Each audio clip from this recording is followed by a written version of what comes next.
मौलाना साहब को राजी कर लेगी ये हुकूमत, या आप समझते हैं कि जो उन्होंने इंदिया दिया है कि फिर वो ऐसा एहतजाज करेंगे कि सब देखेंगे, ये वो रास्ता अपनाएंगे? देखें जी, ये तो इस मुल्क में ये तो चलता ही रहना है। आप देखना ये है कि रियासत किसके सामने झुकती है और किसके सामने नहीं झुकती।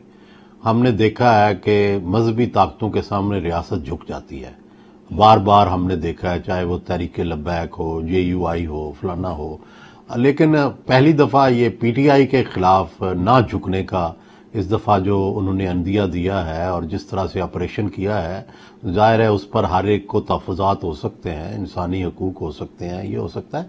लेकिन दूसरा भी एक एंगल है ना कि क्या इस्लामाबाद का जो सीज है ये एक मामूल बन जाए कि आए दिन जिसका दिल करे वो अपने मुतालबात के लिए बजाय वोट की पर्ची इस्तेमाल करने के, बजाय इलेक्शन का इंतजार करने के या पार्लियामेंट के अंदर अपनी लॉबिंग करने से वो आके बस बैठ जाए, 10,000 बंदा बैठ जाए, आप हुकूमत गिरा दें। तो ये भी कोई तरीका तो नहीं है ना, किसी मुल्क में ना कोई दुनिया में ये तरीका लिखा हुआ है इस तरीके से आप अपनी मुतालबात मनवाएं। ये भी गलत तरीका है, इसको अबंडन होना चाहिए। तो ठीक है, आप अगर फर्ज करें मौलाना फजलुर रहमान साहब की बात सही है तो वो अगली दफा जब पार्लियामेंट में अक्सरियत लेके आ जाएं तो अपनी मर्जी का कानून बना लें।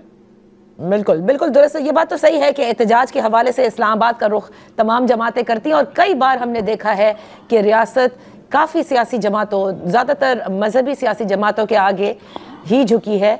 अब ये पहली मरतबा आपने दुरुस्त फरमाया कि तहरीक इंसाफ के सामने तो वो खड़ी है, लेकिन ये तो एक सियासी जमात है।